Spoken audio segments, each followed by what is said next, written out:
She survived being virtually decapitated. She was having to hold her head up so it didn't fall off. And in what she thought were her dying seconds, she wrote a message in the sand. Now, this case obviously comes with a massive trigger warning. It's incredibly disturbing, so please do be warned. It was December 1994 in Port Elizabeth, South Africa. Alison Botha had had a fairly normal childhood. The only thing I suppose was out of the ordinary was her parents divorced when she was around 10 years old.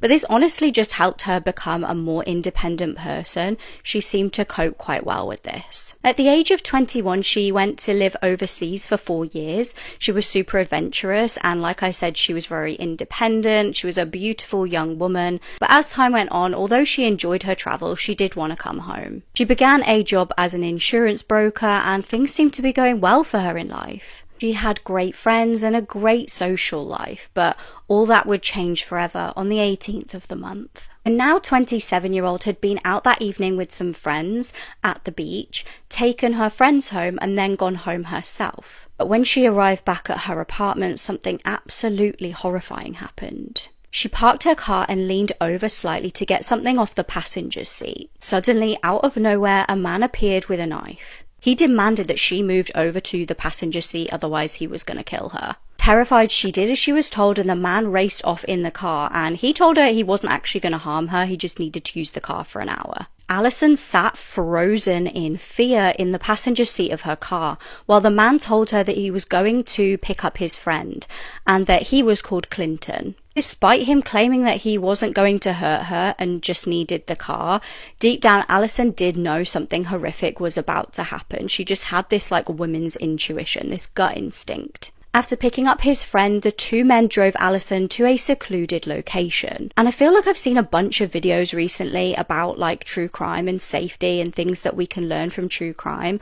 And one of the things that I see posted time and time again is don't ever let an attacker take you to a second location. Whatever they're planning at the second location is not good. You might as well take your chance and scream and kick up a big fuss if you are somewhat in public than just going with the person. Obviously way easier said than done, but just as a bit of a survival tip, if somebody wants to take you to another location, it's obviously because what they want to do to you, they don't want to do in public, in front of people, or where they could potentially be spotted. So these men drove Alison to a beach and viciously SA'd her. And not content with leaving her after this, they then tried to kill her. They suffocated her until she went unconscious, but she was thankfully still alive. But apparently one of the men saw her twitch a little bit, and they just knew that they needed to do more to kill her.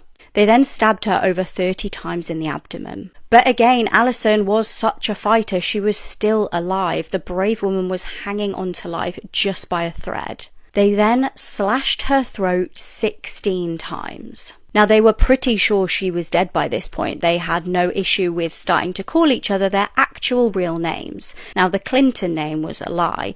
They were actually called Franz and Thiens. And this determined, intelligent woman, even when she literally thought she was about to die, decided to use this to her advantage, to hopefully make her attackers pay for what they'd done. Believing she was about to die, she wrote her attacker's name in the sand that she was laying and bleeding into, and she also wrote, "I love Mum." She actually heard the attackers say, "Do you think she's dead?" And another one replying, "No one can survive that." But she was desperate to survive, and if there was anything that she could do to increase her chances, she was going to take it. She literally dragged herself to a nearby road in the hopes that a passerby would see her and get her help. She was literally trying to hold her head up at this point. Bear in mind, she'd nearly been decapitated. She then ultimately collapsed. But by some miracle, a lovely man called Tian Elerd, I hope I'm saying that right, spotted her and immediately called for help. By this point, poor Alison was having to hold her intestines into her body because they were falling out. She was raced to hospital, and one doctor said that in the 16 years of working at that hospital, he'd never seen such horrific injuries. Thankfully, Alison was able to identify her attackers, and both were found guilty and sentenced to life in prison